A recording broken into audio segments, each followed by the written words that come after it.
Episode 48, November 9, 1914. New light on the Emden.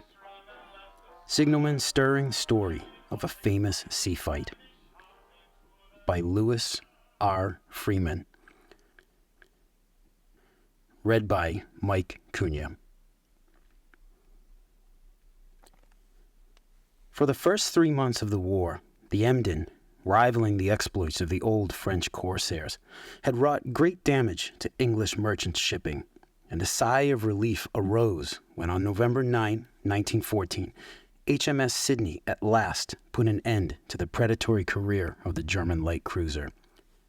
The fight is here described to an interviewer by a signalman on the Sydney who, from his vantage point, had an unrivaled opportunity of witnessing every phase of the action.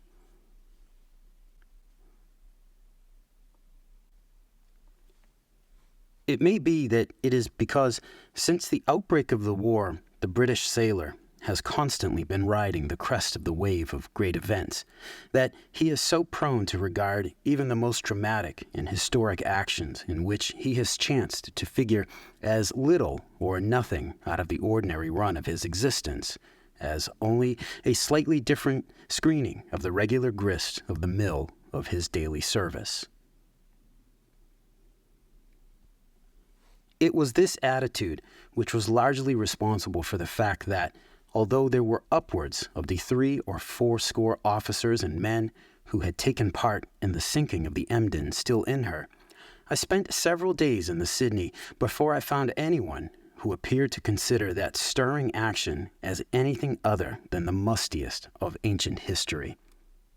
In fact, when I did get the story, it was more by luck than deliberate design that an actor in the historic drama of which I had set myself the task of learning something at first hand came to tell me of the part he had played, that he had what were perhaps more comprehensive opportunities for observation than most others was my good fortune.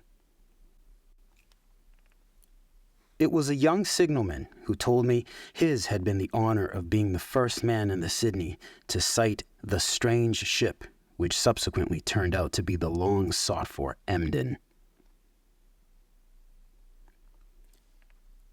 It was just the luck of my chancing to be on watch with a good pair of glasses, he said modestly, but that was by no means the limit of my luck in connection with the Emden show.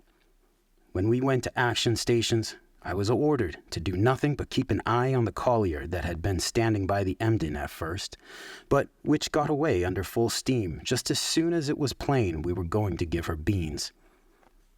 I carried out orders all right, as far as keeping an eye on the collier was concerned, but my other eye and my mind were on the Emden ring of the circus. I don't really suppose there was another man on the Sydney who had as little to do, and therefore as much time to see what was going on as I did. But that wasn't the end of my luck, for I was one of the party that went ashore next morning to round up the Huns who had landed on Direction Island, and then, after that, I was in the first boat that went to begin salvage operations on the Emden. We'd been rather playing at war up to the time we fought the Emden, he went on, having spent most of the opening months purifying the Marshalls, Carolines, New Britain, and New Guinea by cleaning the Hun out of them. There had been a few skirmishes ashore, but nothing at all at sea, nor did the prospects of anything of the kind seem any better in early November than they had been right along up to then. We knew, of course, that the Emden was still in business, but we also knew that any one ship had about as much chance of finding her in the Indian Ocean as you have of finding the finger ring you lose in the coal bunkers.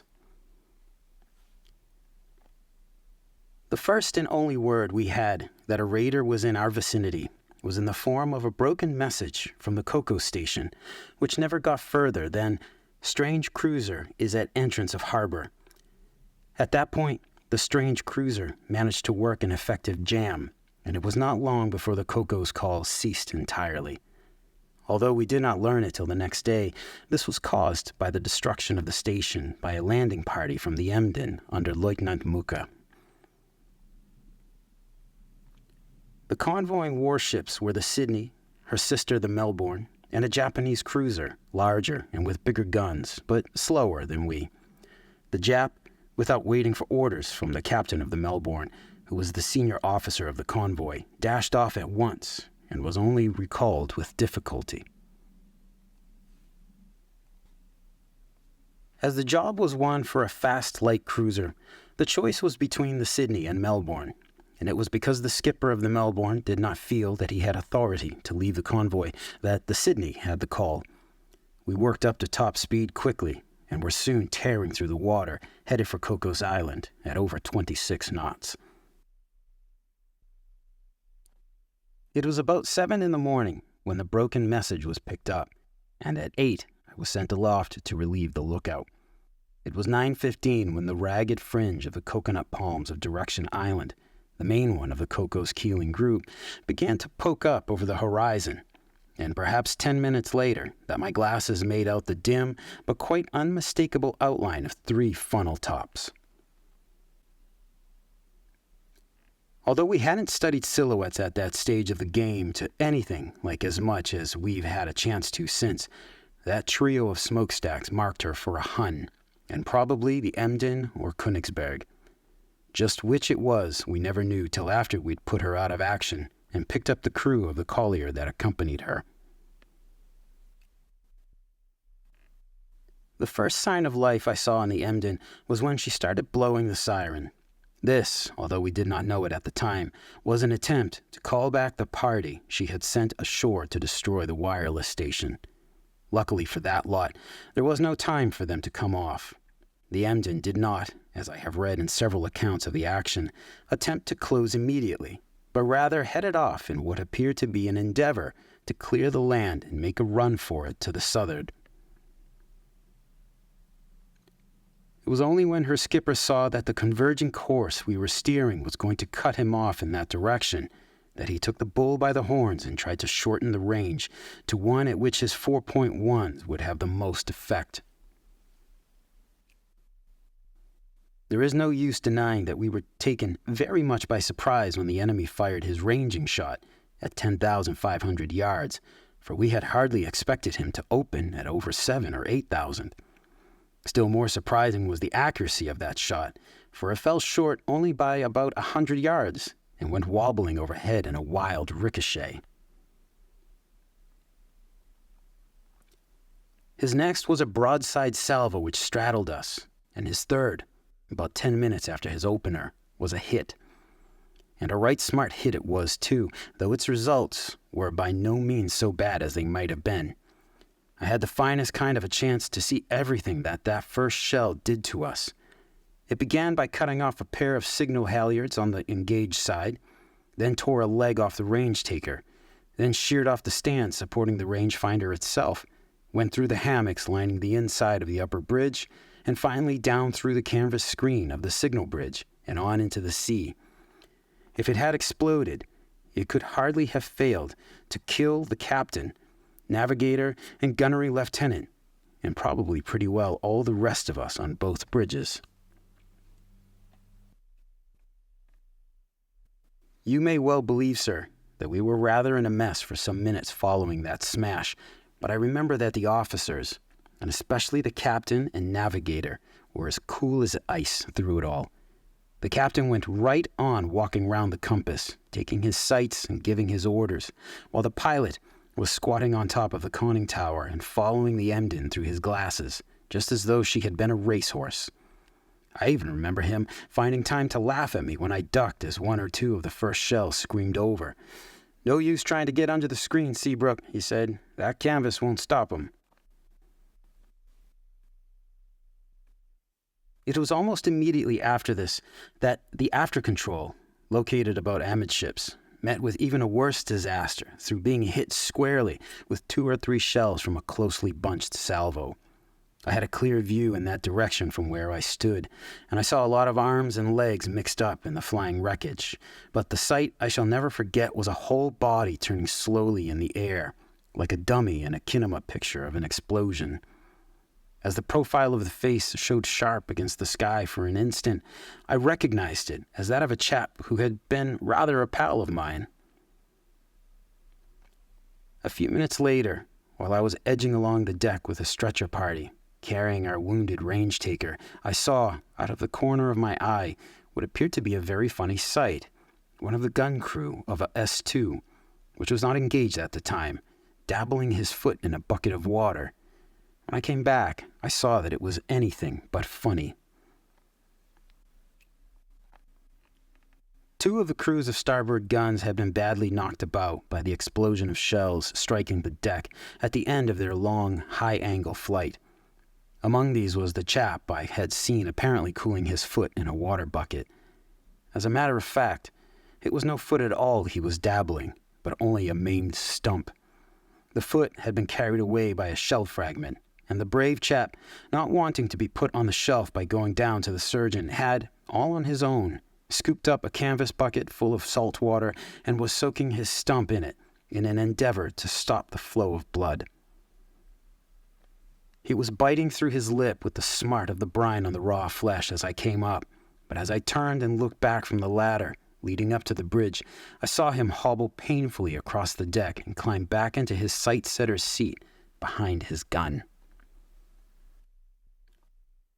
These I have mentioned were the several shots from the Emden, which were responsible for our total casualties of 4 killed and 12 wounded. Of other hits, one took a big bite out of the mainmast, but not quite enough to bring it down.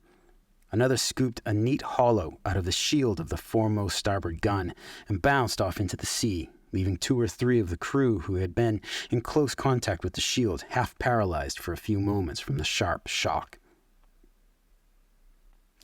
There is no doubt that for the first 15 or 20 minutes of the fight, the Emden had the best of it. This was probably due mainly to her luck in putting both our rangefinders out of action in what were practically her opening shots. It took her 3 ranging shots to find us, though, and once we started, we did the same with her. Our first salvo fell beyond her. The next, both short and wide, but 2 or 3 shells from the third found their mark, and we were no less lucky than the Emden with our first hits, for where she knocked out our gunnery control by disabling our rangefinders, we did the same to her by shooting away the voice pipes of her conning tower, from which Captain von Muller, still obstinately resolute, directed the action. Just as soon as we started hitting the Emden, she stopped hitting us. In fact, I don't think from then on to the end she dropped another shell aboard us. With the Emden's shell no longer bursting about our ears, I had a better chance to watch the effect of our fire upon her. I still have the page of memorandum on which I noted the time that a few things happened during the next hour. The effect of our fire upon the Emden first began to show just after 10, and at 10:04 I made a note that her forefunnel had disappeared. At 10:30, our lyddite caused a big explosion at the foot of her mainmast, making a fire which never was entirely got under control. At 10:34, her foremast, and with it the forecontrol, collapsed under a hard hit and disappeared over the far side. At 10:41, a heavy salvo struck her amidships, sending the second funnel after the first, and starting a fierce fire in the engine room. At 11:08, the third funnel went the way of the other 2, and when I looked up from writing that down, I saw that the forebridge had done the disappearing act. Almost immediately, the Emden altered course and headed straight for the beach of North Keeling Island, which she had been rapidly nearing during the last hour. The Sydney fired her last salvo at 11:15, and then the captain, seeing that the enemy was securely aground, made his decision to turn away and started in hot pursuit of the collier. This collier, as we learned presently, was a former British ship, the Burrisk, which had been captured by the Emden some time before and put in charge of a German prize crew. If her skipper had not felt sure that the Emden was going to do for us, he could have steamed out of sight while the engagement was on. As it was, he lingered too long, and we had little difficulty in pulling up to a range from which we could put a warning shell across the runaway's bows. That brought her up, but the Hun naval ensign was kept flying until a signal was made for it to be struck. That brought the rag down on the run, but her skipper prevented it falling into our hands by burning it. No sooner was our boarding officer over her side than a mob of Chinese stokers crowded about him, shouting in pidgin English that, "Puff, puff, boat, gotti, biggie, holy.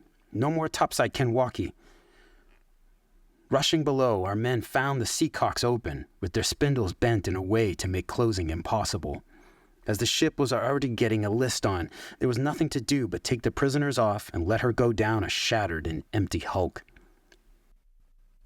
To make sure that there was no trick about the game, that no concealed crew had been left behind to stop the leads by some prearranged contrivances and steam away with her as soon as it was dark, the Sydney pumped 4 shells into her at short range, and she was burning fiercely from fires started by these when the water closed over her. Then, at a somewhat more leisurely gait, we steamed back to see how it fared with the Emden.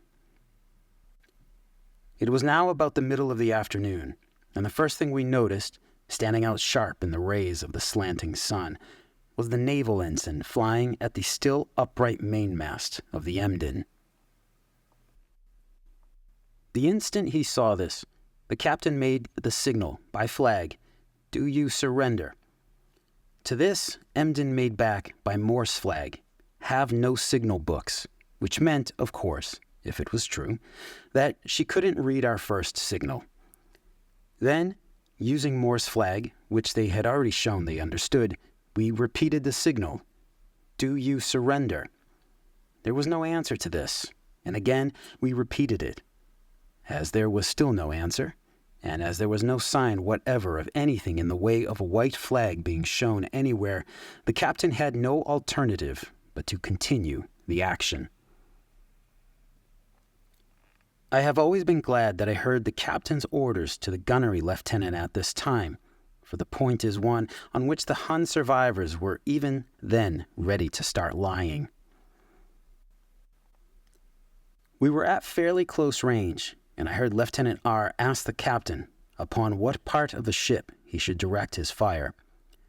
The captain studied the Emden through his glass for a few moments, and then, remarking that most of the men appeared to be bunched at opposite ends of the ship, on the forecastle and quarterdeck, said he thought that there would be less chance of killing anyone if the fire was directed somewhere between those 2 points. Then I heard him give the definite order, "Open fire and aim for foot of mainmast," and that was the word that was passed on to the guns. The port guns fired, if I remember right, 3 quick salvos, and we were just turning to give the starboard ones a chance when a man was seen clambering up the solitary stick of the Emden, and the word was passed, "Don't fire without further orders." At the same time, a white flag, which I later learned was a tablecloth, was displayed from the quarterdeck. A moment later, the naval ensign fluttered down, and shortly I saw the smoke of new fire on the quarterdeck. I surmised rightly that they were following the example of the Bursk and burning their flag to prevent its capture. But what else was going up in that fire I did not learn until I swarmed up to that deck the next day. It was an unfortunate fact that our guns, which there had been no time to overhaul, were suffering a good deal from the strain of their hard firing during the battle. As a consequence, their shooting was by no means as accurate as at the beginning of the action, and several of the shells went wide of the point at which it was endeavored to direct them. There is no doubt that they wrought havoc among the crowd on the forecastle, and I don't think our prisoners were exaggerating much when they said that those 3 last salvos killed 60 and wounded a good many more, and also that a number of others were drowned by jumping into the surf in the panic that followed. One could feel a lot worse about it, though, if the whole thing hadn't been due to the sheer pig-headedness of their skipper in trying to bluff us into letting him keep his flag up. He has the blood of every man that was killed by those last unnecessary shots on his hands. Von Muller was brave, all right. There's nothing against him on that score. But it was nothing but his pride and a selfish desire to keep his face with his superiors whenever he got back to Germany that led him to force us to fire those entirely needless shots into his ship. He thought that he would cut a better figure at his court-martial if his colors were shot down, rather than lowered in surrender. One thing more while I'm speaking of this incident. Von Muller deliberately bluffed about his flag. He pretended not to understand our signals just because it served his purpose not to understand them. But when our guns began to talk, he had no difficulty in translating their language.